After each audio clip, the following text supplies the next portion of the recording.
Bueno, chicos, entonces lo que vamos a hablar hoy es todo lo que tiene que ver con miembros superiores. Cuando hablamos de miembros superiores, ustedes qué pueden aportar, qué pueden decir.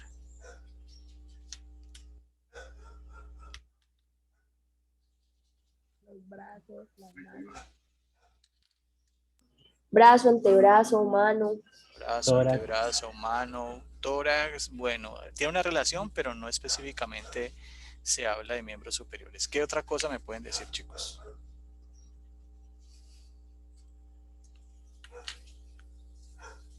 Articulaciones, Articulaciones, músculos, huesos. músculos, huesos, nervios, Dedos. dedos, listo. Todo eso que ustedes dicen es cierto. Entonces ahí les comparto esto.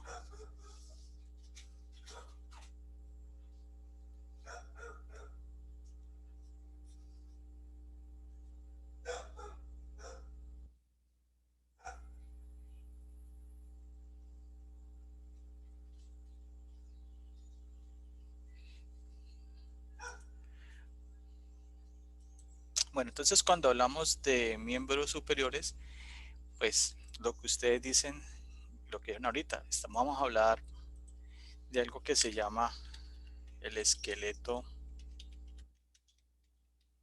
apendicular, ¿sí lo recuerdan?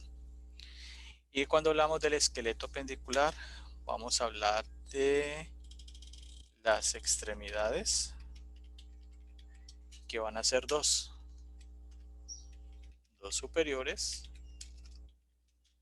y dos inferiores. Entonces, cuando hablamos de las extremidades superiores, pues vamos a hablar de qué huesos, bueno, primero de qué regiones. Vamos a hablar de la región escapular, vamos a hablar de la región del brazo, antebrazo y la mano. Sin embargo, a nivel de miembro superior, debemos de hablar de el hueso que permite la unión del miembro superior al tronco, y es este que se llama la clavícula. Este realmente es el que permite, porque no hay otra estructura ósea que permita esa unión.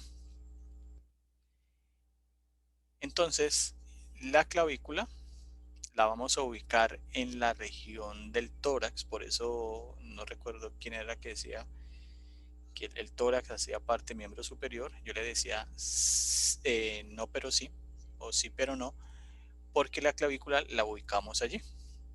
Entonces la clavícula, ¿qué va a presentar? Dos extremidades, una extremidad lateral, que va a ser la extremidad acromial, y una extremidad medial, que va a ser la extremidad external. Entonces, esta última se articula con el esternón y me forma la articulación externo-clavicular. Y la lateral se articula con el acromión y me forma la articulación acromio-clavicular. La clavícula adicionalmente va a presentar dos caras. Una cara superior, que va a ser lisa, y una cara inferior, que va a ser rugosa. Adicionalmente presenta dos bordes, un borde anterior y presenta un borde posterior. ¿Listo? Entonces esta es la clavícula. Y en algunos textos la clavícula la definen como un hueso que tiene forma de S. Entonces si la revisas en detalle, sí, tiene un parecido allí.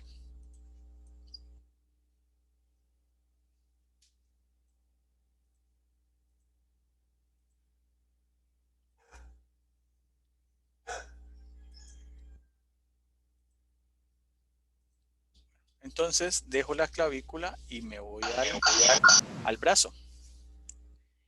En el brazo, si lo delimitamos, el brazo va a tener una relación en la parte superior con la articulación del hombro y en la parte inferior con la articulación del codo. Entonces, este segmento o en este espacio voy a encontrar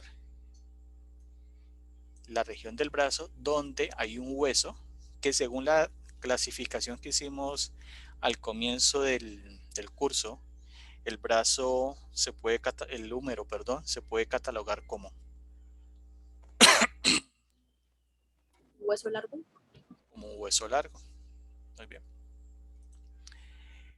Entonces el húmero va a presentar en la parte superior la cabeza, que es redondeada. Presenta dos tubérculos, tubérculo mayor, tubérculo menor. Entre ambos hay un surco que se llama el surco intertubercular. En la parte media vamos a tener el cuerpo y en su cara anterior y lateral una saliente, que la vemos aquí, que se llama la tuberosidad deltoidea.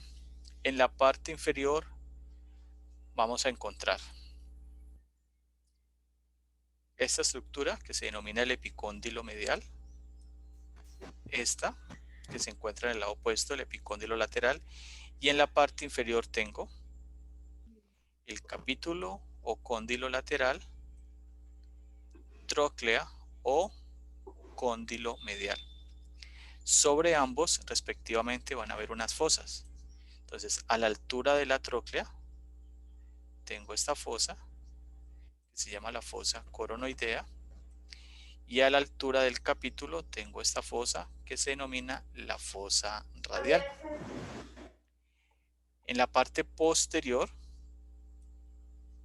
el húmero presenta un surco, que se denomina el surco para el nervio radial. Por aquí pasa el nervio radial, que es un nervio del plexo braquial, y en la parte inferior hay una fosa que la vemos aquí, que se denomina la fosa olecraneana. También el húmero va a presentar a esta altura algo que se llama el cuello quirúrgico y en la parte superior el cuello anatómico. Entonces, estas son las estructuras que debemos de identificar en el húmero.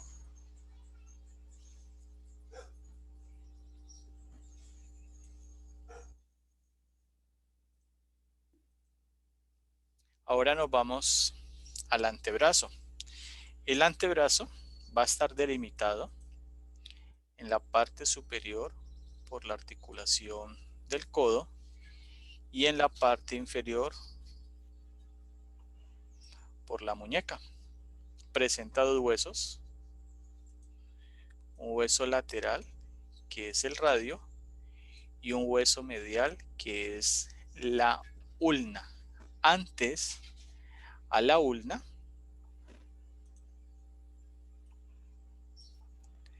le llamaban Cúbito, ¿no? cúbito. ¿Listo? Pero nosotros le vamos a llamar ulna. Entonces veamos las estructuras correspondientes a la ulna. En la parte superior voy a tener esta estructura que se denomina la incisura o escotadura troclear. Inferior a ella, una saliente que se denomina el proceso coronoideo de la ulna. Una saliente inferior a ella que se llama la tuberosidad de la ulna.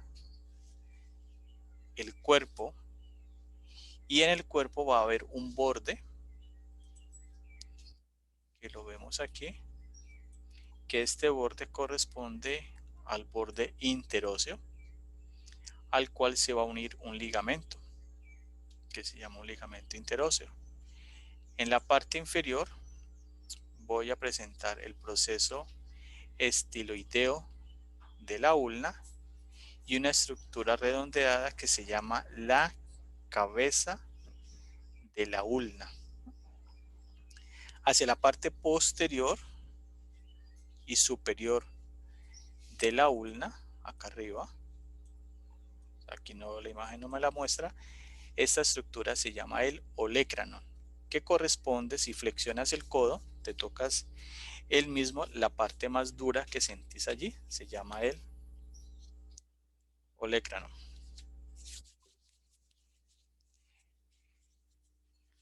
Ahora vamos a ir al hueso que está lateral a la ulna. ¿Cómo se llama? Radio. El radio. El radio, porque la ulna es medial, el radio Lateral. lateral. Entonces el radio va a presentar en la parte superior la cabeza, una estructura en forma circular que se llama la circunferencia articular. Inferior voy a tener el cuello del radio, la tuberosidad del radio. En el cuerpo voy a tener el borde interóseo, que este borde va a ser medial, el de la ulna va a ser lateral. Entonces, entre ambos voy a tener el ligamento interóseo. Y este ligamento interóseo, según la clasificación de las articulaciones, ¿hace parte de qué grupo?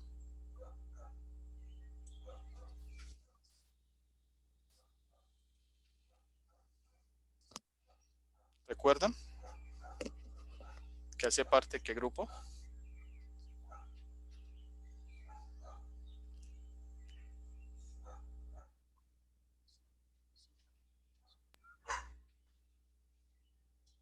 ¿Se acuerdan de las Fibroso, suturas? ¿no? Sí, No. sí, ¿Fibroso sí? es una articulación fibrosa. Fibroso. De hecho, es una sindesmosis.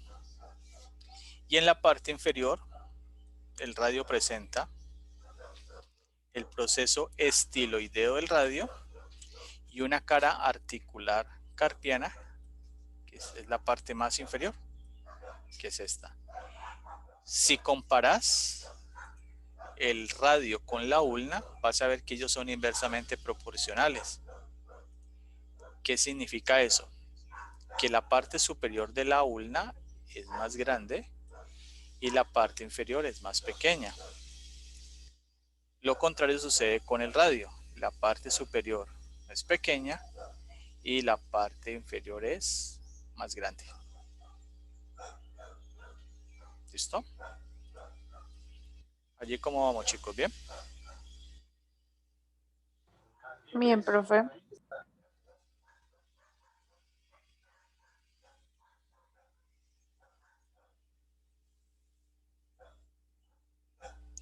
Ahora entonces nos vamos a la mano, la región de la mano.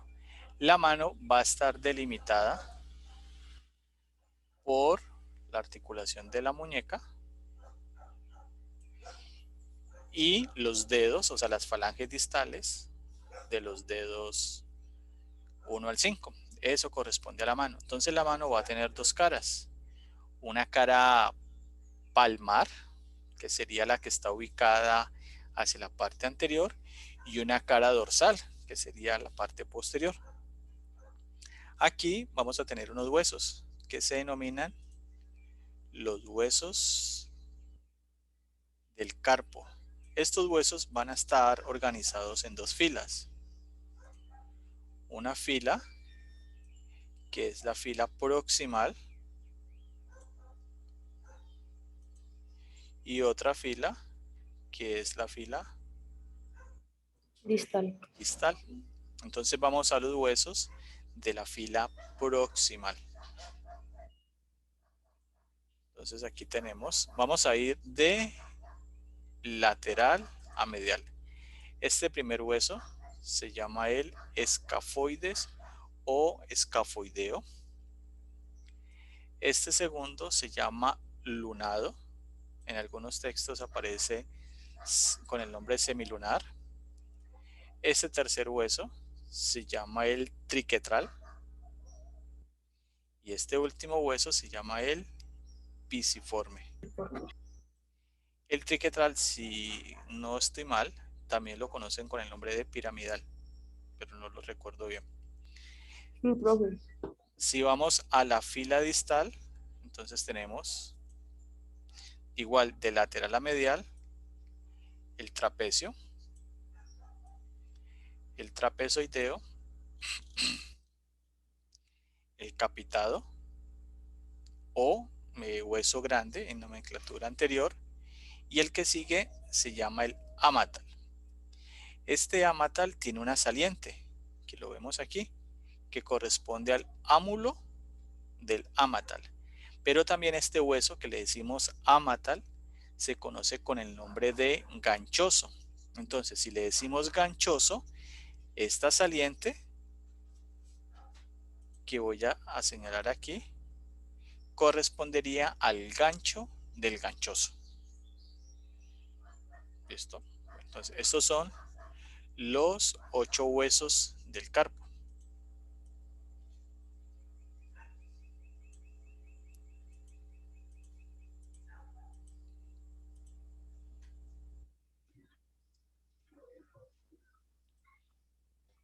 Ahora vamos a los metacarpianos y las falanges. Entonces yo les dije, recuerden que la mano va a estar delimitada por la articulación de la muñeca y por las falanges. Entonces, los metacarpianos son 5 huesos que van a ser enumerados de lateral a medial.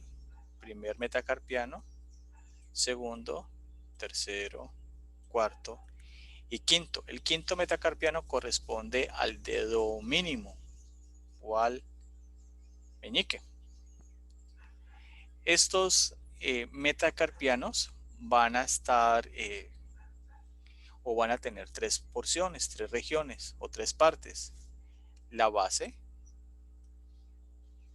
el cuerpo y la cabeza. Entonces, la base de los metacarpianos se une con la fila distal de los huesos del carpo y forman una articulación que se llama la carpometacarpiana.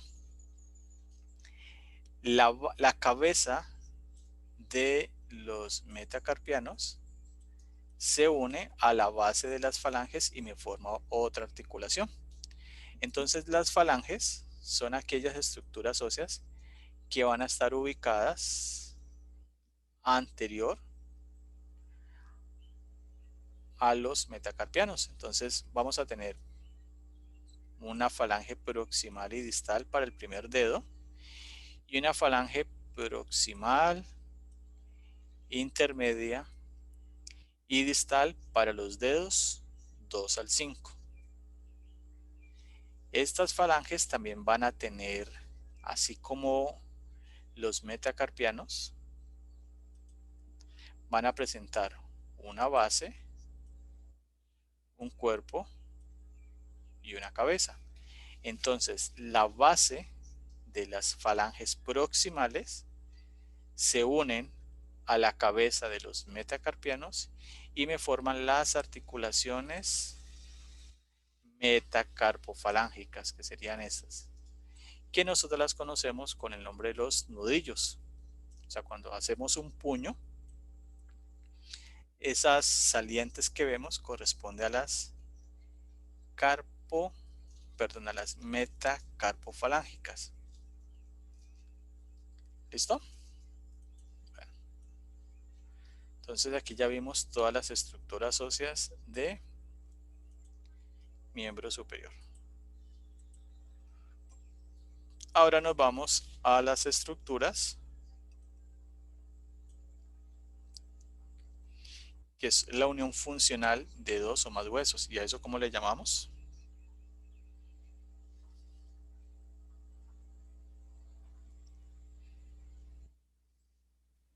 Articulación. Articulaciones. Entonces, de la primera articulación que vamos a hablar es esta, que es la articulación externo-clavicular. Esta articulación va a presentar un disco articular o menisco articular. Va a presentar también una cápsula articular. Si tiene disco articular, ¿se considera una articulación de qué tipo?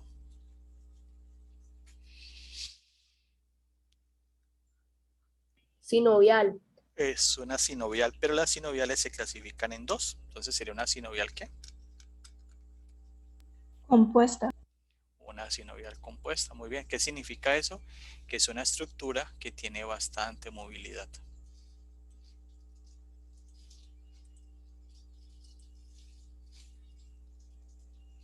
Ahora vamos a ir hacia la parte lateral de la clavícula y vamos a ver la articulación acromioclavicular, que es una articulación que tiene que ver con la clavícula. Permítanme un momentico, chicos, yo veo una cosita. Uno de los huesos del esqueleto apendicular del miembro superior es la escápula, sino que por alguna razón no me la salté ahorita. Entonces la escápula, antes conocida como omóplato, es el hueso que está en la parte posterior. Coloquialmente las personas lo conocen con el nombre de la paleta. Este tiene una forma como triangular, entonces presenta un borde superior, presenta un borde lateral y presenta un borde medial. Mira que tiene como una forma de triángulo. A su vez, en su cara posterior va a presentar dos fosas que están delimitadas por esta espina, que la parte más lateral de la espina corresponde al acromión, que es el que se une a la extremidad acromial de la clavícula y forma la articulación acromioclavicular. Entonces, la espina me delimita en la cara dorsal o la cara posterior de la escápula dos fosas. Esta, que se llama la fosa supraespinosa, que tenemos aquí, y en la parte inferior a la escápula, a la espina de la escápula, perdón, tenemos la fosa infraespinosa,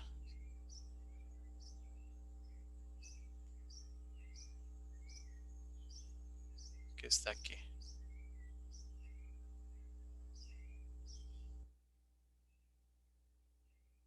¿Listo? Entonces tengo por encima de la espina fosa supraespinosa, por debajo la fosa infraespinosa. En la cara anterior tengo una fosa que se denomina la fosa subescapular, que es esta que vemos aquí. Esta fosa es la que está unida a el esternón y forma una pseudoarticulación que se denomina la articulación escapulotorácica. Entonces es esta. En la cara anterior hay una saliente que corresponde al proceso coracoideo y en su parte lateral va a haber una cara articular que corresponde a la cavidad glenoidea, que es esta. Entonces aquí es donde la cabeza del húmero se une y forma la articulación glenohumeral, o más conocida como el hombro. En la parte superior, en su borde, aquí lo señalo, y aquí también tengo la incisura o escotadura escapular, y en esa incisura o escotadura se origina un músculo del cuello, que es un músculo que tiene un tendón intermedio que se llama el homoioideo. Si recuerdan, yo les había dicho que antes a la escápula le decían omóplato.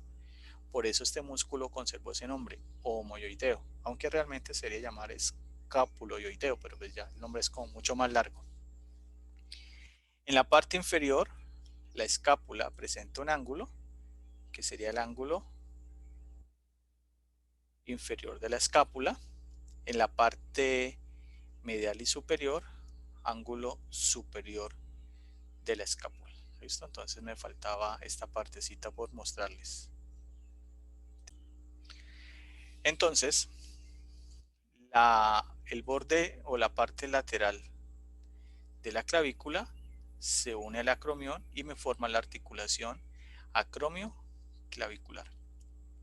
Si ustedes tienen presente, yo les dije que la clavícula en la parte inferior o su cara inferior era rugosa. Y esa rugosidad, entre otras cosas, está dada por la presencia de las impresiones dejadas por unos ligamentos. Entonces la parte inferior tiene un ligamento que se llama el coracoclavicular, que tiene dos porciones. La medial, que es el ligamento conoideo, y la lateral, que es el ligamento trapezoideo. Entre el acromión y el proceso coracoideo tengo el ligamento coracoacromial, y entre la extremidad acromial de la clavícula y el acromión tengo el ligamento acromio-clavicular. Recuerden que los ligamentos son tejidos blandos que permiten la estabilización de las articulaciones. Cuando estos ligamentos ceden se lesionan, en este caso se presenta un signo que se denomina el signo de la tecla de piano. Entonces, ¿qué sucede? Aquí tenemos el acromión, aquí tenemos la clavícula. Se hace presión sobre la clavícula, ella desciende y vuelve y sube. Y es porque el ligamento que está en la parte inferior, que es el coracoclavicular, con su conoideo y trapezoideo, han cedido y no pueden estabilizar la articulación.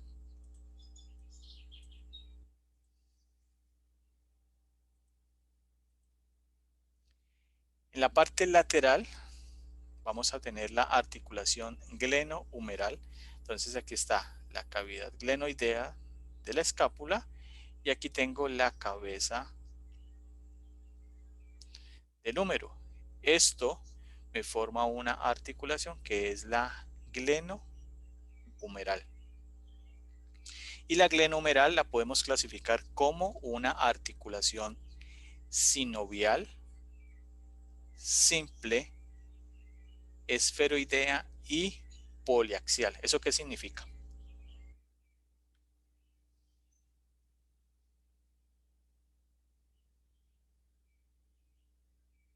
¿Qué significa eso, chicos?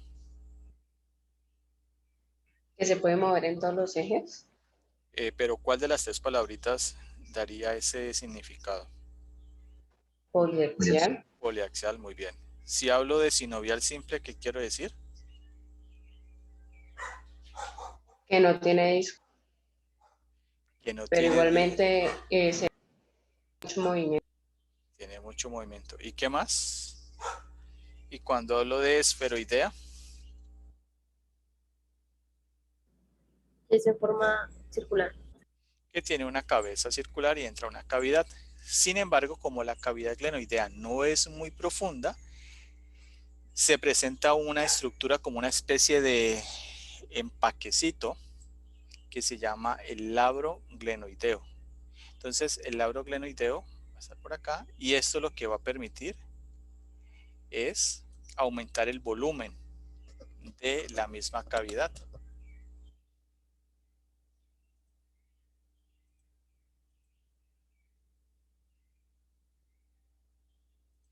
Entonces aquí lo vemos en un esquema mejor. Al fondo vemos la cavidad glenoidea con su cartílago articular y vemos lateralmente el labro glenoideo que va a permitir aumentar el volumen de la cavidad glenoidea.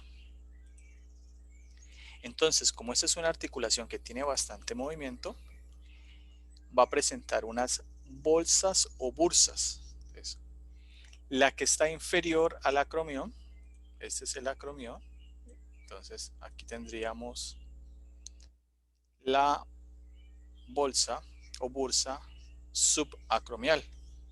Este músculo es el deltoides. Inferior a él tengo la bolsa o la bursa subdeltoidea. Entonces aquí tengo estas dos bolsas o bursas y ¿qué es lo que van a permitir? Que haya una mayor movilidad en la articulación.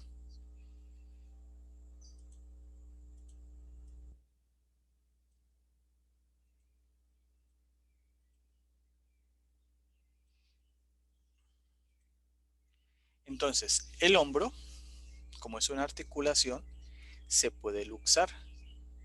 Y esa luxación lo que va a hacer es desencajar, desarticular la cabeza del húmero de su cavidad, que sería la cavidad glenoidea.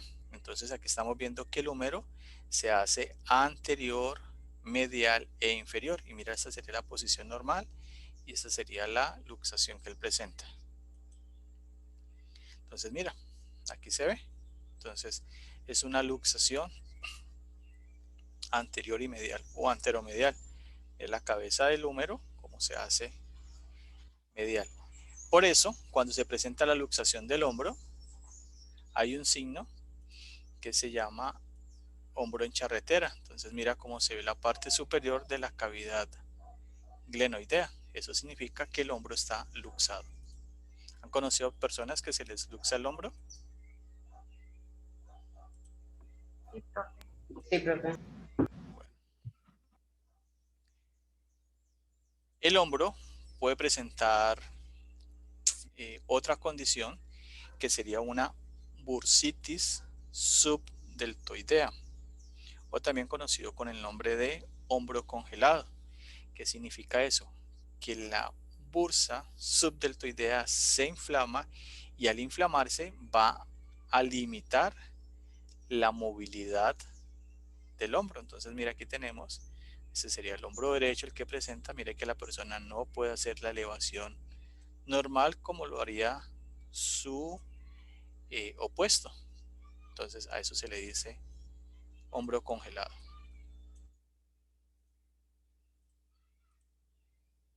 Entonces el hombro, como es una articulación poliaxial, sinovial simple y esferoidea, va a presentar varios movimientos. Si se aleja o se acerca de la línea media, pues vamos a trazar aquí la línea media. Si se aleja de la línea media, le vamos a llamar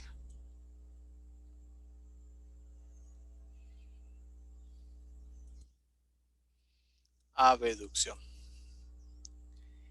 Si se acerca a la línea media, le vamos a llamar como Aducción. aducción, que sería su opuesto. Vamos a trazar una línea aquí imaginaria que corresponde a la proyección del plano coronal. Si se hace anterior y superior, le vamos a llamar flexión. Flexión. Y su opuesto es hacerse posterior y superior, y a eso le llamamos Extensión. extensión. Y también puede hacer que se acerque a la línea media en un movimiento de rotación. Entonces hace esto y a eso le vamos a llamar rotación medial. Y si va hacia acá se le llama rotación lateral. Y si sumamos todos los movimientos, entonces si tengo flexión, extensión, aducción y abducción, pues vamos a hablar de un movimiento de circunducción. ¿Listo?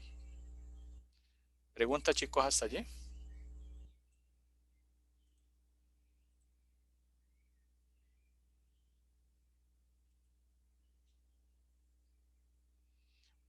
A nivel de la escápula, yo les dije, la escápula, ¿con qué estructuras óseas se articula o se relaciona?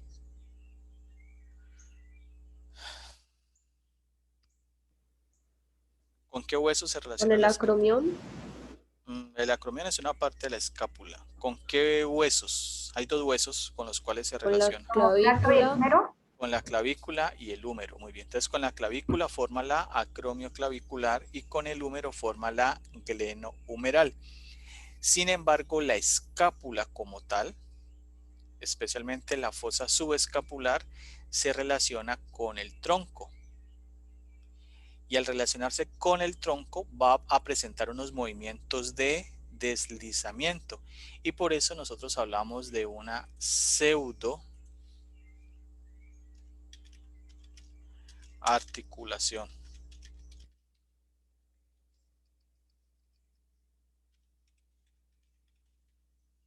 Que se denomina la escápulo torácica. No es que la escápula esté unida al tórax, pero sí se desliza. Entonces, si yo acerco los bordes mediales de la escápula hacia la línea media, los acerco, a eso le llamamos una retracción escapular, o sea, sacar pecho. Si hago lo contrario, si llevo la escápula de manera individual hacia adelante, o sea, si tiro los hombros hacia adelante, estoy haciendo una protracción escapular, o sea, estoy escondiendo el pecho. También puede hacer que la escápula vaya hacia arriba y vaya hacia abajo. Entonces, si va hacia arriba, se llama elevación escapular, o lo que la gente dice, elevar los hombros, y cuando la escápula va hacia abajo, se llama depresión escapular o bajar los hombros. También se puede hacer un movimiento de rotación. Entonces hago rotación inferior y puedo hacer rotación superior, tomando como referencia la cavidad glenoidea.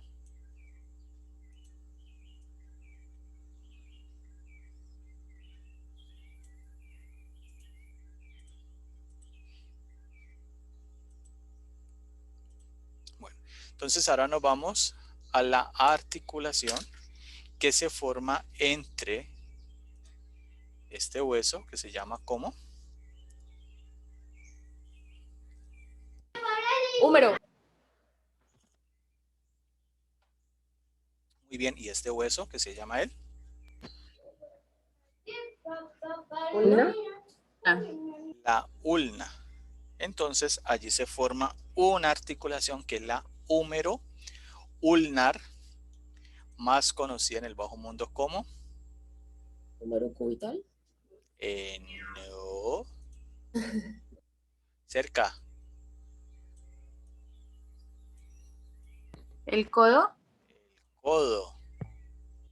Entonces, anatómicamente hablamos de la húmero ulnar. Sin embargo, aquí van a ver dos articulaciones más. Entonces, esta es una estructura que está presente en la ulna, que se llama la incisura radial de la ulna, donde la circunferencia articular se une y me forma una articulación que le llamamos la radioulnar proximal. La cabeza del radio en la parte superior tiene una depresión que se llama la cúpula articular, que se relaciona funcionalmente, ojo, no anatómicamente, con el capítulo que corresponde al cóndilo lateral y me forma la articulación radioulnar, pero ojo, es una articulación funcional, más no anatómica. El conjunto de estas tres articulaciones, la húmero ulnar, la radioulnar proximal y la radioulnar, forman lo que se conoce como las articulaciones del cúbito. O sea, estas tres. ¿Listo?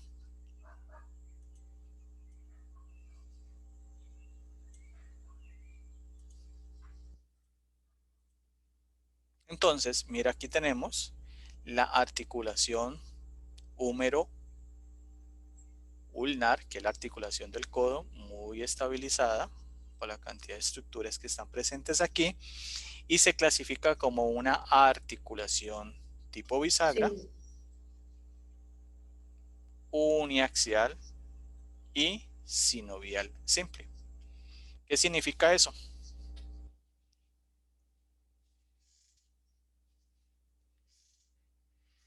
¿Qué significa todo eso, Espera, chicos? que tiene dos movimientos Sí, ¿qué más? en una sola dirección. Sí, muy bien. Bueno, entonces, como es una articulación, ¿qué puede pasar? Que se desarticula, a eso le llamamos una luxación. Entonces aquí tenemos una luxación de la húmero ulnar. ¿Qué pasó allí? Se salió Mm, el olecranon, míralo, se salió de la fosa olecraniana que está aquí. Entonces eso es lo que sucedió.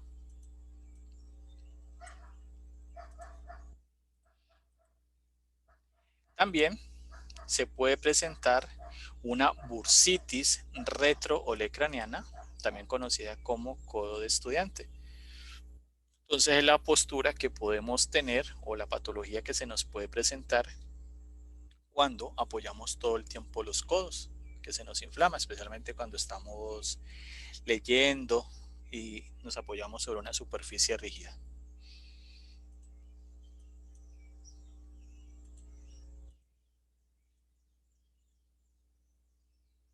Bueno, entonces ahora vamos a las articulaciones que voy a encontrar en el antebrazo. Entonces ya hablamos de una que es la radioulnar proximal y otra que está en la parte inferior que es la radioulnar distal. Entonces aquí ¿qué pasa? El radio va a rotar medialmente y lateralmente sobre la ulna. Esto va a suceder aquí. Y ese movimiento de rotación medial y lateral lo vamos a conocer con el nombre de pronación y supinación. Entonces cuando yo hago una supinación, entonces hago una rotación lateral, o sea la palma va hacia arriba, y cuando hago una rotación medial, a eso le llamamos pronación, palma abajo. Ahora, el movimiento de flexión y extensión se hace en la radio ulnar, o sea en la articulación del codo. No lo hace la radio ulnar proximal y distal. O sea, es un error anatómico, biomecánico, como le quieran decir, que la articulación radioulnar haga flexión y extensión. O viceversa, decir que la articulación húmero-ulnar haga pronación y supinación. Son dos cosas completamente diferentes. ¿Eso lo comprenden, chicos? ¿O para ustedes es claro?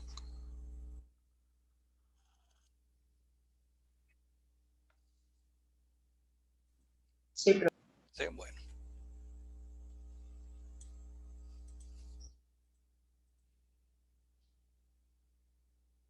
Entonces, miren lo que les decía ahorita. El radio es el que rota sobre la ulna.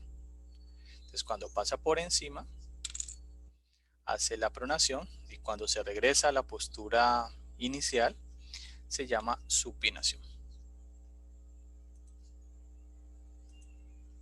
Ahora vamos a la articulación radiocarpiana.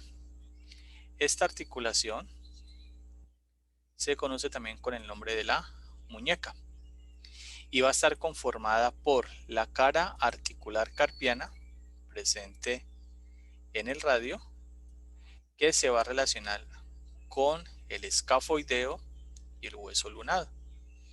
Aquí, entonces aquí se forma una articulación elipsoidea, sinovial simple y poliaxial. ¿Qué significa eso? Poliaxial, ¿qué movimientos puede hacer?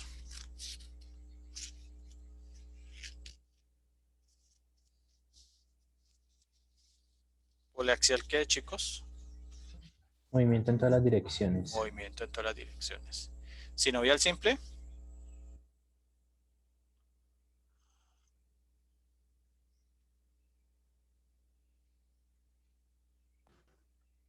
Dos direcciones.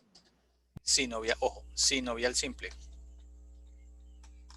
¿En una dirección? Es cuando no tiene disco, ¿no? Pero cuando no tiene disco, pero tiene bastante movilidad. Y elipsoidea, pues porque ahí tiene una forma de elipse.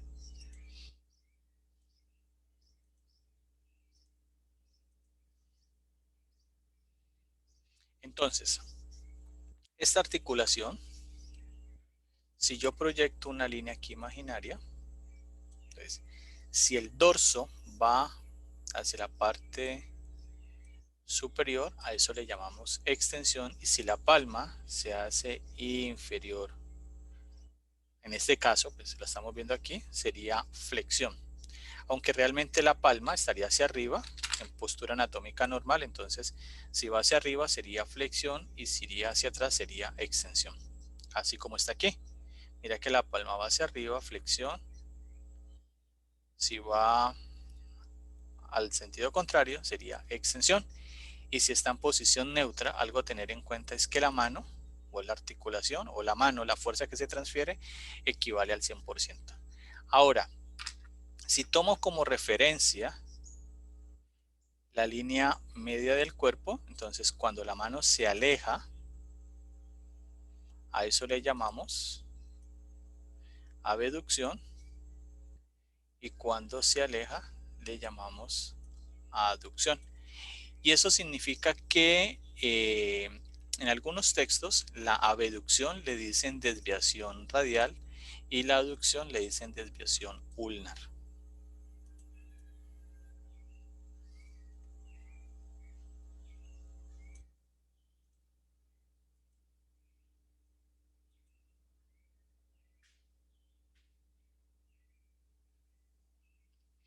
Entre los huesos del carpo van a haber unas articulaciones que se llaman las intercarpianas, que van a estar aquí. Entonces son articulaciones planas uniaxiales que actúan en forma de deslizamiento, se deslizan entre sí.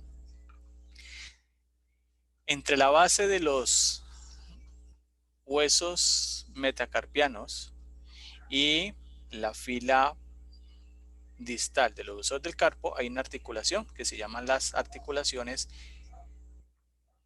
carpo-metacarpianas. En ellas, la más importante es la del primer dedo, que es la carpo-metacarpiana del primer dedo. ¿Y cómo se llama el primer dedo? Pulgar. El pulgar. Entonces, este dedo se mueve diferente a los 4 dedos que vemos aquí. Entonces vamos a trazar aquí una línea.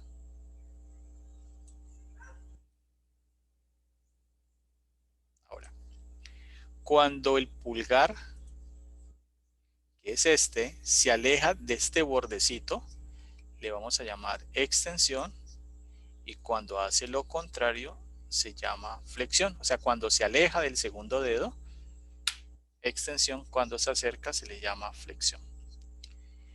Cuando el dedo pulgar va hacia adelante y arriba, le llamamos abducción, y cuando regresa hacia la cara palmar del segundo dedo, le llamamos aducción. Entonces tengan presente esos movimientos.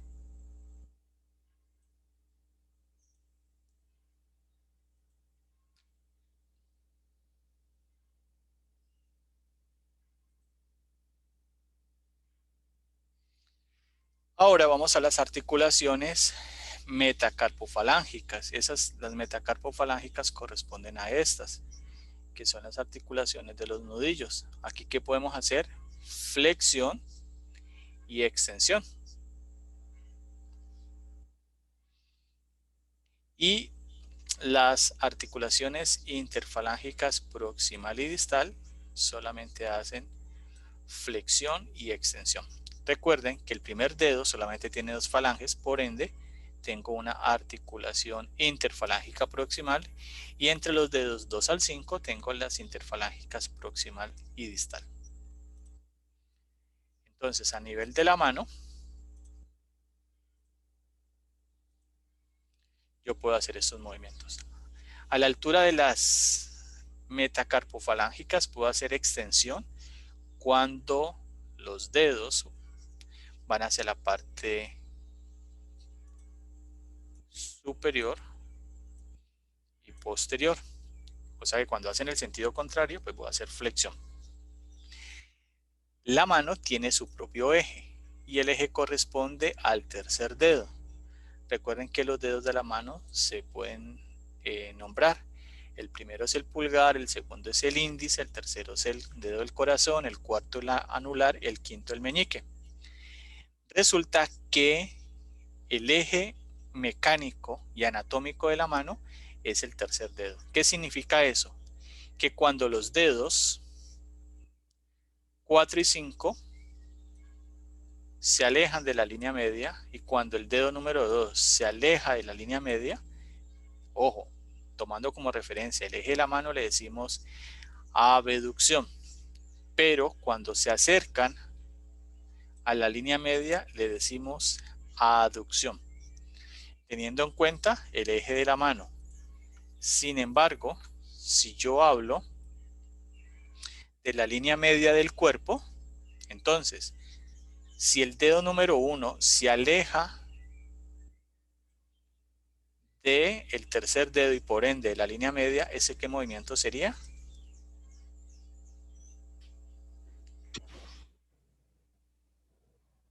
Abducción. Abducción, porque se está alejando de ambos.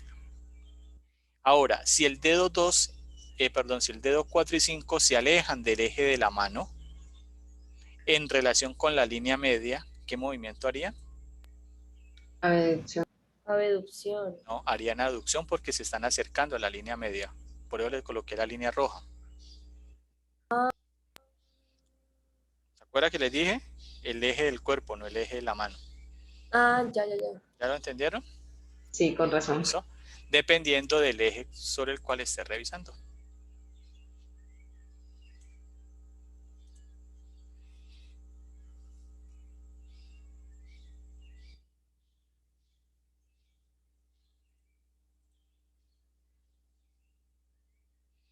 Listo, chicos. Bueno, ¿les parece bien si hacemos una pausa? Bueno, entonces, continuando con el tema de miembro superior, ahora vamos a hablar de músculos. Según lo que hemos visto, estos músculos van a actuar sobre qué articulaciones.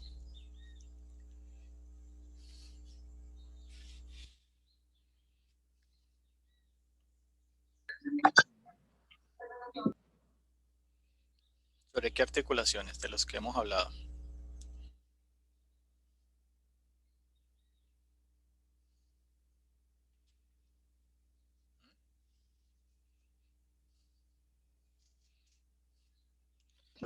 ¿No serán las articulaciones esternoclaviculares, las acromioclaviculares, esas? Entonces, recuerden que siempre los músculos, los movimientos se van a dar sobre las articulaciones, porque las inserciones musculares normalmente van a ser sobre estructuras óseas.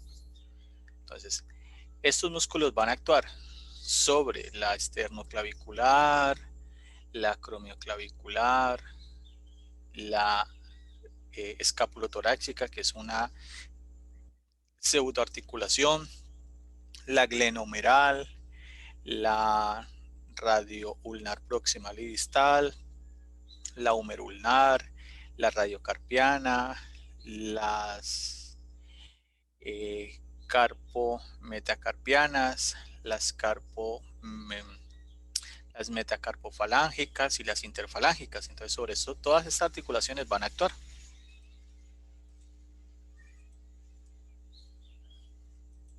Bueno.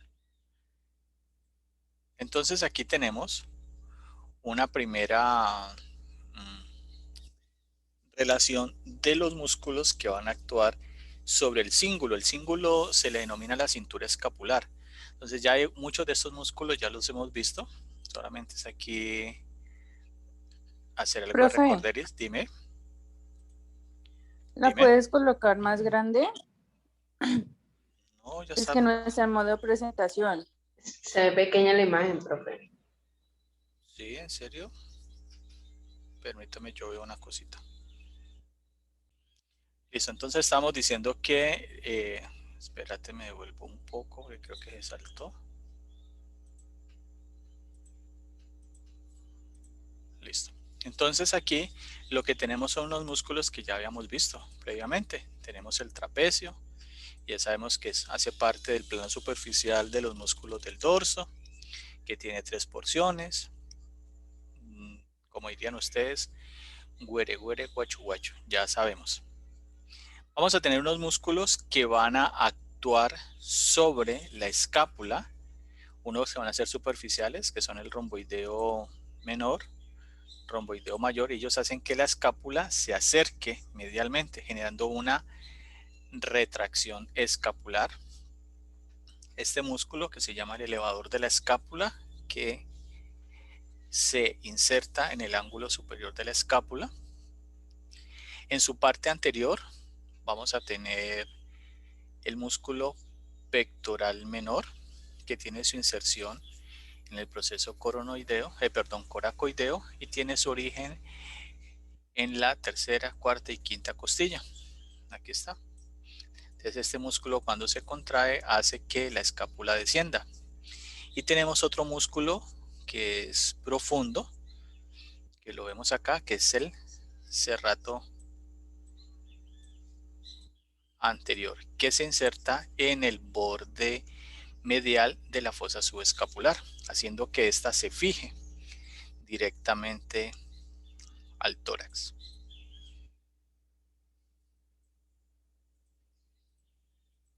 Bueno, aquí vemos el serrato anterior, que es el músculo de las digitaciones, que se ubica profundo a este músculo que se llama el subescapular, que está en la fosa subescapular.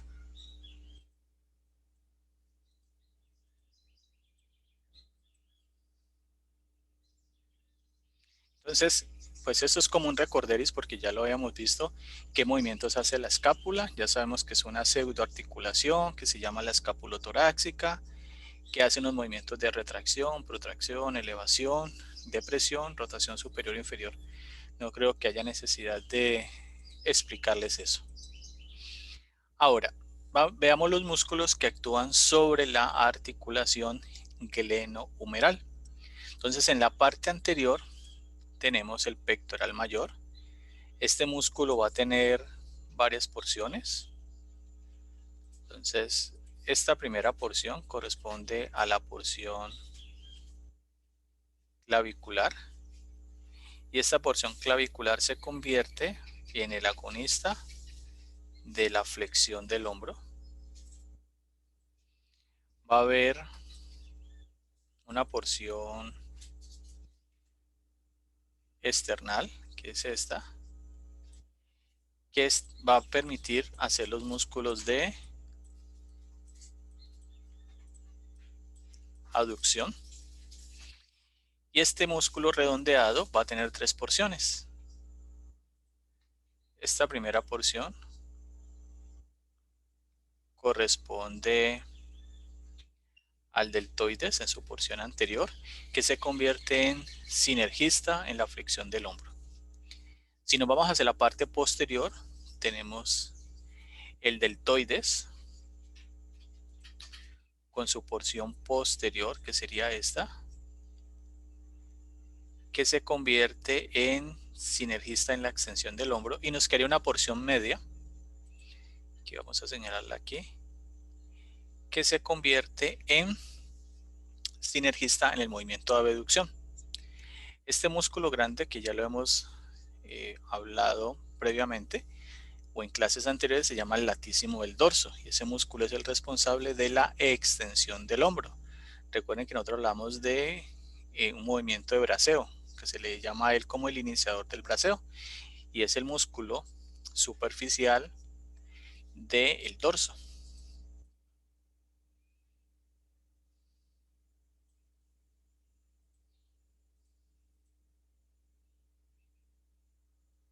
Ahora, en un plano profundo, vamos a tener músculos que actúan sobre la articulación glenohumeral. En este caso sería la articulación del hombro. Entonces aquí posiblemente ustedes han escuchado algo que se llama así. Yo corrijo acá. ¿El manguito rotador lo han escuchado? Sí, profe. ¿Sí? Bueno, entonces el manguito rotador, primero, no es un músculo, aclaro. Está conformado por los siguientes músculos.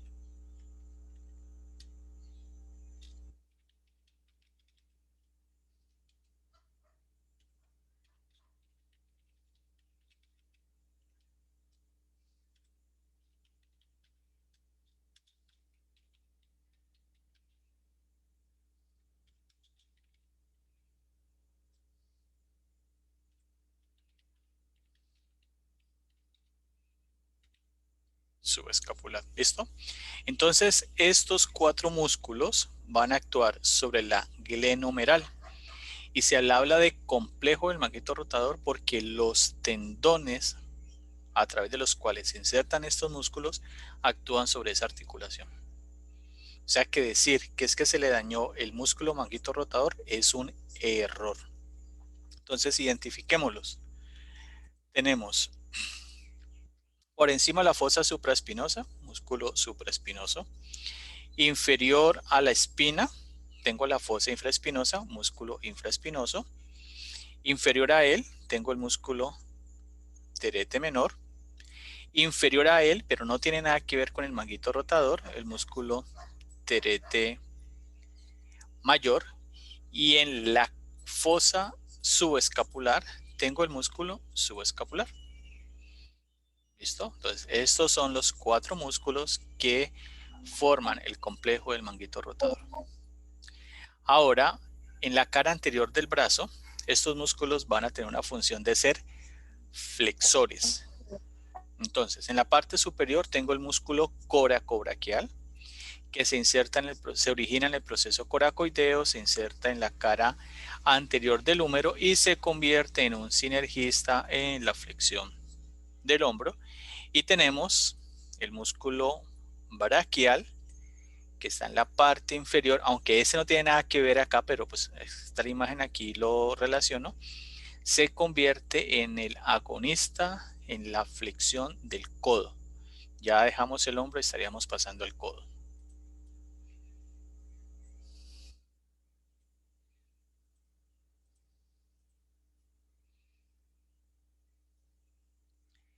Se puede presentar una inflamación del tendón del músculo supraespinoso, que se llamaría una tendinitis del supraespinoso. Entonces aquí la vemos, mírenlo.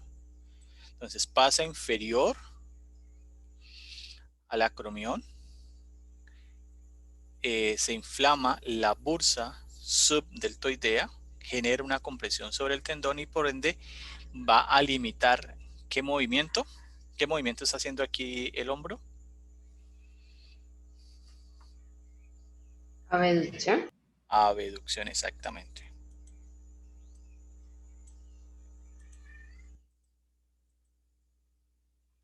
Entonces aquí corrijo, no es ruptura, es rotura. Porque la ruptura es emocional, la rotura es física. ¿Han tenido rupturas del corazón? Obvio. Obvio, o les han roto el corazón. O usted Hemos roto. Juepucha, bueno, perdón, no he dicho nada. Uy. ¿Sí ven? Han roto el corazón. Lo han roto y le han generado una ruptura a estas mujeres. Está bien. Bueno, a nivel de la articulación del hombro, en la parte inferior, hay una estructura que se llama la axila. La axila es una parte anatómica que está conformada por diferentes paredes, o sea, son imaginarias porque no la vamos a ver como se plantea una. Si decimos paredes, entonces mínimo nos imaginamos una cosa así o una cosa así grande. No, son unas paredes porque hay unas estructuras que las delimitan. Entonces, la axila, para no darle tantas vueltas, es el sitio donde se aplica el desodorante. O sea, el huequito que estaba allá. Ese es donde hay veces por algunas condiciones hormonales o de higiene personal se presenta algo que se llama axilosis. Que quiero saber qué es. ¿Quieren saber qué es? ¿Saben qué es la axilosis? La chucha, Exactamente. ¿La pediculosis saben qué es? los piojos. No, pediculosis es pecueca. Ah, no. La pecueca. Halitosis, El mal aliento. mal aliento. Y por ahí hay otras más, pero no la puedo decir. Entonces aquí tenemos una pared anterior, que es esta. Si tengo una pared anterior, pues voy a tener una pared posterior. Hacia la parte superior vamos a tener el ápex. Hacia el esternón tengo la pared medial y hacia el húmero voy a tener la pared lateral y hacia la parte inferior la base. Entonces es una especie de pirámide cuadrada para que lo tenga presente. Y esa es la axila. Entonces ahora vamos a ver los músculos que van a actuar sobre la articulación del codo. Estos siguen siendo flexores. En el plano superficial tengo este músculo que se llama el bíceps braquial. Tiene dos cabezas, una cabeza longa que es lateral y una cabeza breve que es medial, que se ubica lateral al músculo coracobraquial. Y en el plano profundo voy a tener el músculo braquial. El braquial se convierte en el agonista de la flexión del codo porque se inserta en la tuberosidad de la ulna, y tengo el bíceps braquial que es el sinergista en la flexión del codo porque se inserta en la tuberosidad del radio. ¿Recuerdan los conceptos de agonista y sinergista?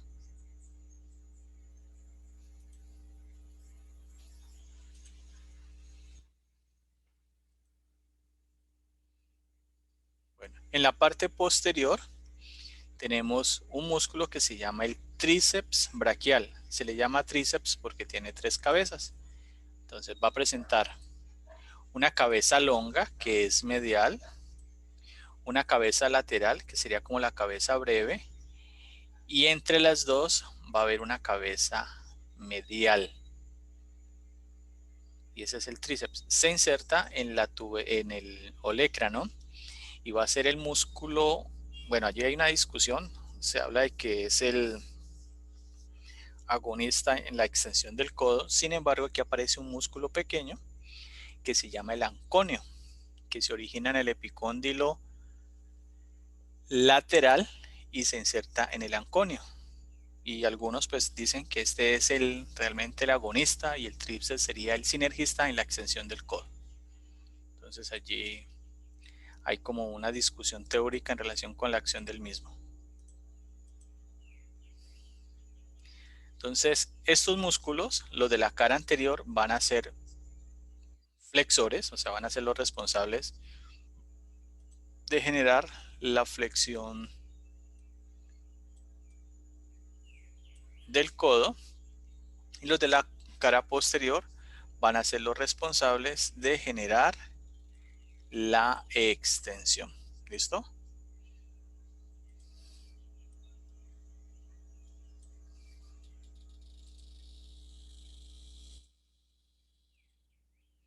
Entonces ya vimos, el braquial es el agonista en la flexión del codo. y el bíceps braquial sería el sinergista, hablando en términos de la cara anterior. En términos de la cara posterior, tendríamos, según la literatura, el tríceps braquial como el agonista en la extensión del codo y este músculo pequeño que les nombré, que es el anconio, como el sinergista.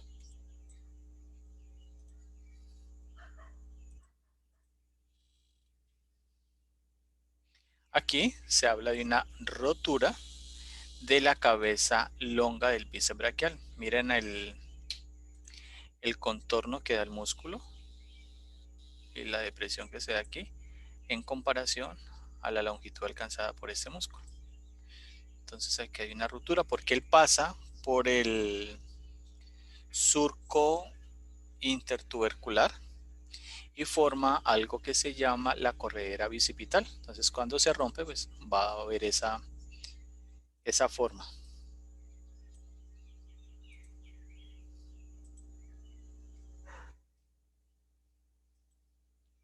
Bueno, entonces nos vamos al antebrazo. Si los músculos del brazo son flexores, los del antebrazo van a ser Extensores. ¿seguro?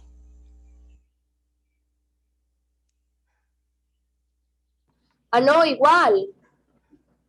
Exacto, ¿No? son Porque iguales, los claro. extensores son los posteriores, ¿cierto? Exactamente, los extensores son los de la parte posterior. Entonces aquí estos músculos los vamos a dividir en tres planos, un plano superficial, un plano intermedio y un plano profundo. Gran mayoría de estos músculos se originan en el epicóndilo medial y su inserción va a ser a nivel de la mano. El primer músculo, yendo de lateral a medial, se llama el flexor radial del carpo. Medial a él hay un músculo que es inconstante. Inconstante quiere decir puede que aparezca, puede que no, que se llama el palmar longo, y uno que sería el medial, el flexor ulnar del carpo. En la parte superior, lateral al flexor radial del carpo, tengo el músculo pronador terete o pronador redondo.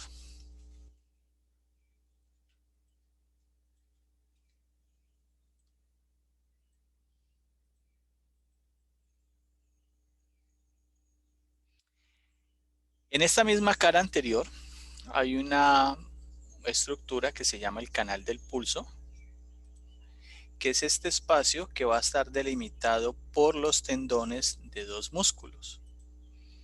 Este, que es un músculo realmente de la cara posterior, que se llama el braquiorradial, y este, que es de la cara anterior, el flexor radial del carpo. Entre los dos delimitan el canal del pulso por donde pasa la arteria radial, y ahí es donde se toma el pulso radial.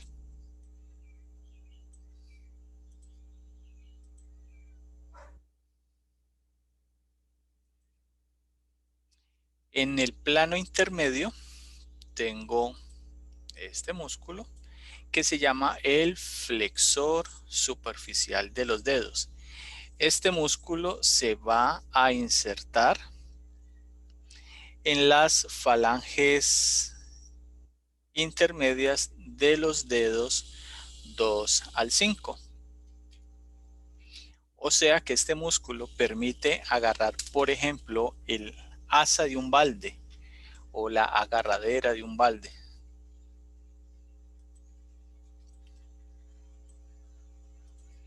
Y nos vamos para el plano profundo. Entonces en el plano profundo voy a tener lateralmente este músculo que se llama el flexor longo del pulgar. Si hablo de flexor longo, ¿qué voy a tener luego? El corto. Un flexor breve o flexor corto. Y medialmente a él, en el plano profundo, tengo el músculo flexor profundo de los dedos, que se van a insertar sus tendones en las falanges distales de los dedos 2 al 5.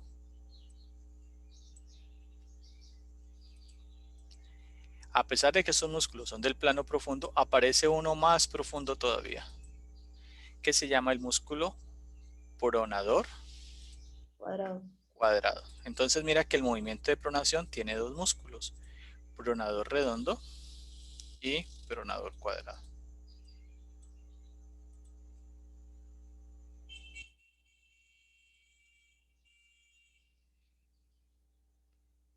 Entonces, cuando los músculos flexores se inflaman a partir de su origen, a eso se le llama una epicondilitis medial o codo de golfista.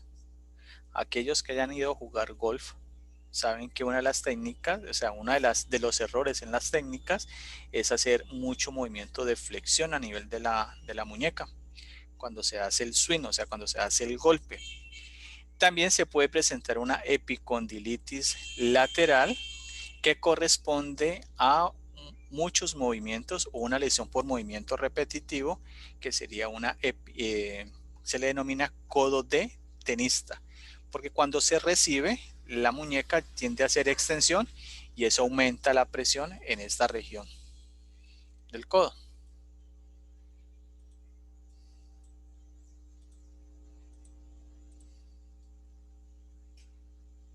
Bueno, ahora nos vamos a los músculos de la cara posterior del antebrazo. Estos músculos van a ser flexores o extensores.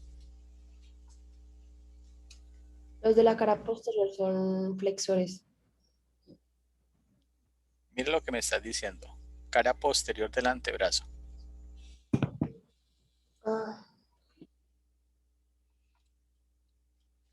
Ahorita lo dijiste. Los de la cara anterior son flexores, los de la cara posterior van a ser extensores. ay, eso, me equivoqué. No te preocupes, que para eso estamos, para equivocarnos y corregir. Entonces, en la cara posterior, paso a la siguiente que se ve un poco mejor. Aquí tenemos los músculos extensores. En la parte superior no actúa, o sea, no tiene que ver con este, pero sí hace un movimiento de extensión, el músculo anconio, ya lo vimos. Entonces vamos a ir de esto sería lateral y esto sería medial. Entonces vamos a ir de lateral a medial. Músculo brachiorradial, músculo extensor radial longo del carpo. Estos dos músculos se originan en el húmero. Luego tengo el músculo extensor radial breve del carpo. Luego voy a tener el músculo extensor de los dedos, músculo extensor del dedo mínimo y músculo extensor ulnar del carpo. Mira que todos los extensores van a estar acá. Entonces aquí voy a tener dos planos, un plano superficial y un plano profundo. Entonces vamos ahora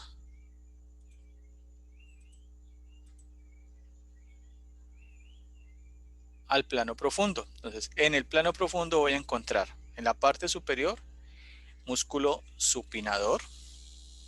Luego tengo músculo abductor longo del pulgar, extensor breve del pulgar, extensor longo del pulgar y extensor del dedo índice. Y aquí acabamos con los músculos extensores de la cara posterior del antebrazo. Estos músculos van a estar estabilizados o reforzados por una banda fibrosa que se llama el retináculo de los extensores, que en la cara anterior sería retináculo ¿de qué? Del flexor. De los flexores. Muy bien.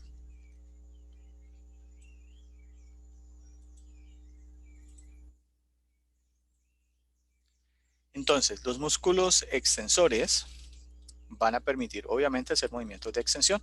Entonces, aquí vemos cómo el tendón del músculo pasa para poder permitir hacer este movimiento. Entonces, pasa por un ojal para poder permitir los movimientos de extensión de las articulaciones correspondientes a esta región.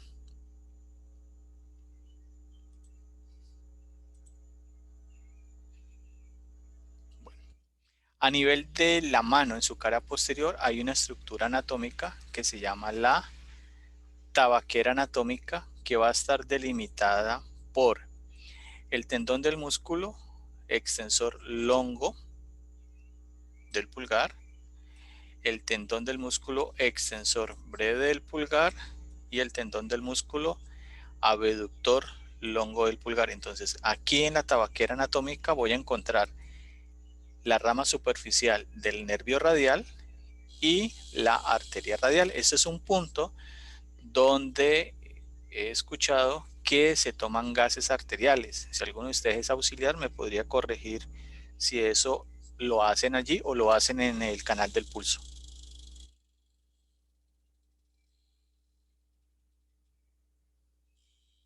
Profe, pues yo he visto también que es en el canal del pulso.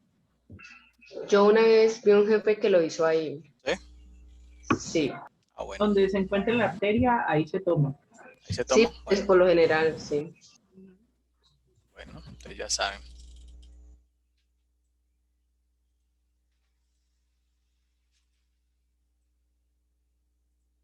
Entonces ahora nos vamos a los músculos de la mano.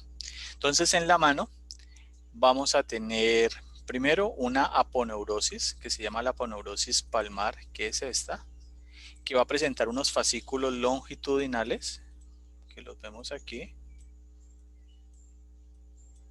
y unos fascículos transversos, que son estos que vemos aquí. Entonces esta aponeurosis es un tejido fibroso un poco más denso en comparación a la fascia, y cuando se retrae puede presentar una retracción de la aponeurosis palmar. Entonces parece que fuera como una mano en garra, o sea, parece que fuera una lesión de tipo nervioso, pero no, es una retracción. Entonces, ¿qué hace el cirujano? Entra, abre, encuentra los fascículos longitudinales, chun chun, los corta, libera, terapia y perfecto. ¿Esa es la que vulgarmente le dicen mano de predicador? Es parecida en la forma, más no por su origen, porque el origen sería dado por una lesión del nervio ulnar. Pero en su forma sí es parecida, en ese sentido tenés razón.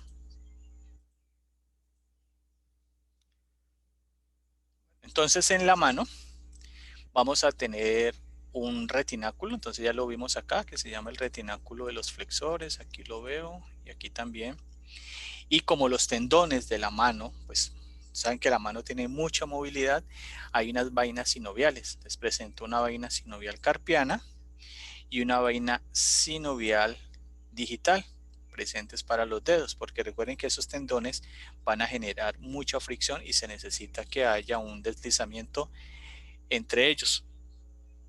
Hay una vaina fibrosa que cubre estos tendones para que se conserven en la posición requerida.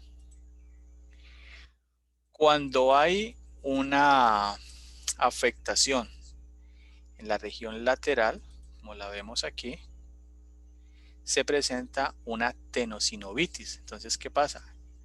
Ve la mano de la imagen de la señora, ¿qué movimiento está haciendo? ¿Una aducción o una abducción? ¿Una abducción?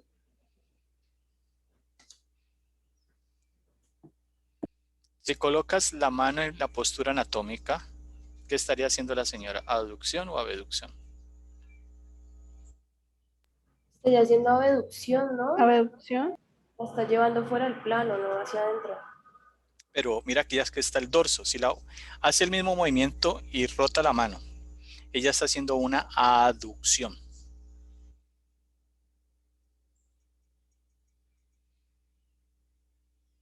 ¿Se la cogieron o no? No. No, ahorita La verdad, no. ahora les muestro. Entonces, en la mano vamos a tener tres regiones. Una primera región, aquí, que corresponde a la región tenar. Una segunda región, la hipotenar, y una en medio que le llaman la palmar. Entonces vamos a tener músculos que van a estar presentes en estas regiones. Los músculos de la región tenar van a actuar sobre el primer dedo. Los de la región hipotenar actúan sobre el quinto dedo. Entonces, ¿qué músculos tenemos? Abductor breve del pulgar. Y tenemos el músculo flexor breve del pulgar con su cabeza superficial. en la región tenar. Vamos a la región hipotenar. El más lateral, abductor del dedo mínimo. Y el músculo flexor breve del dedo mínimo. Lo tenemos allí.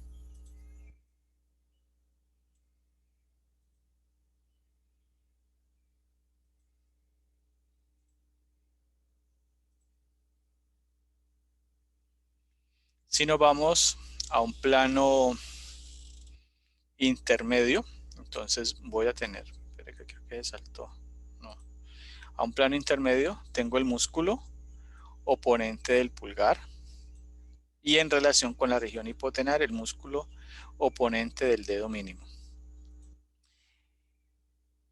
Voy a encontrar la cabeza profunda del músculo flexor breve del pulgar, aquí. Y si nos vamos a un plano mucho más profundo, voy a tener los músculos lumbricales que están en el compartimento medio de la mano, lo que decíamos la región palmar. Entonces estos músculos lumbricales se van a originar en el tendón del músculo flexor profundo de los dedos y se van a insertar en los bordes laterales de los dedos 2 al 5. Y estos músculos son los responsables de la flexión de la articulación metacarpofalángica.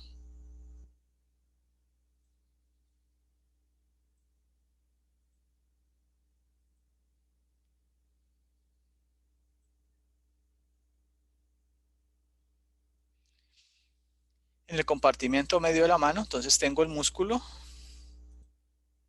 aductor del pulgar, o sea, que hace que éste se acerque a la región palmar.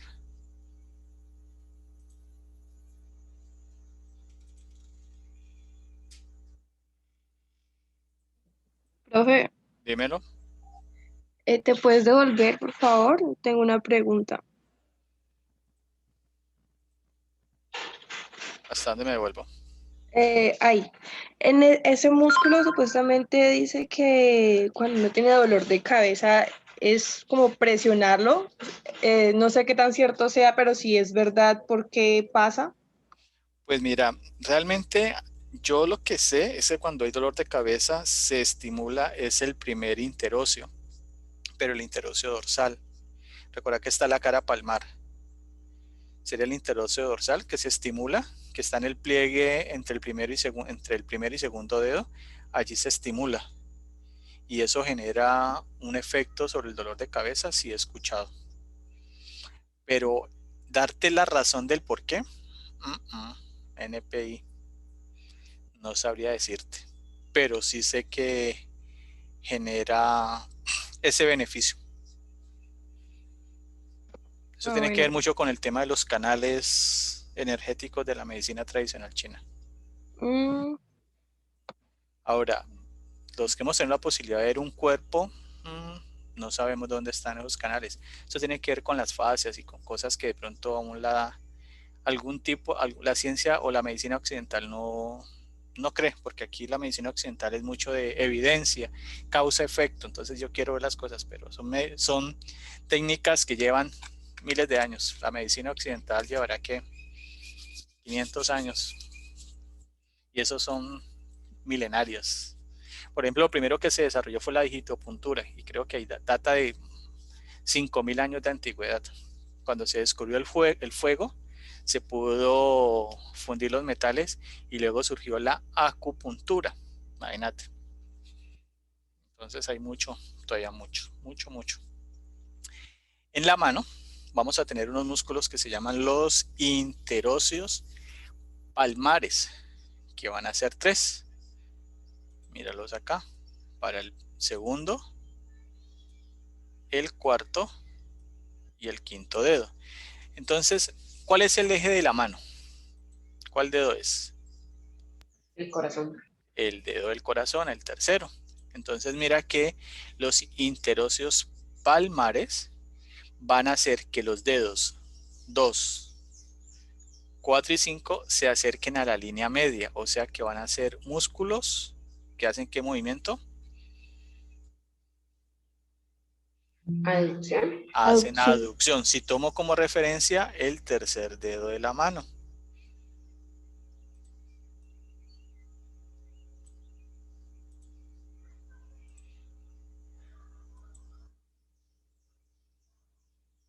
Y si me voy a los interóseos dorsales, la que me estaba preguntando sobre el estímulo se hace aquí. Ahí se hace el estímulo, entonces aquí tenemos los músculos interóseos dorsales. Si los interóseos palmares hacen aducción, ¿estos qué harían? Abducción. Hacen abducción. Entonces, mira que el tercer dedo tiene la inserción del segundo y del tercer interóseo dorsal, por eso no se mueve. Se mueve el cuarto, el quinto tiene su propio abductor y se mueve el primero. Porque el segundo y tercero bloquean el tercer dedo de la mano. Entonces aquí tenemos los movimientos que los habíamos nombrado.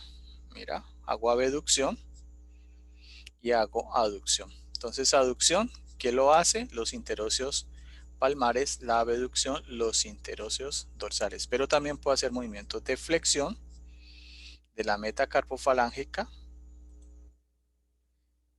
y las interfalángicas, mira. Pero también puedo hacer la extensión.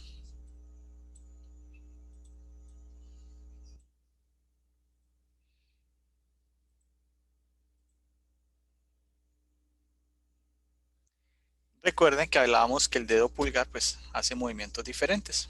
Entonces, cuando el dedo se aleja de la palma de la mano, le decimos extensión, míralo. O sea que si se acerca, ¿qué hace? Flexión. Flexión. Si el dedo de la mano, aquí como lo nombra, se hace anterior y superior, sería abducción. Si hace lo contrario, sería aducción. Y esto, cuando va hacia el dedo mínimo, sería oposición. Y recuerden que los dedos de la mano pueden hacer un agarre circular, un agarre de prensión. Puedo tener un agarre de precisión y un agarre de pinzamiento. Bueno, chicos. ¿Alguna pregunta hasta allí?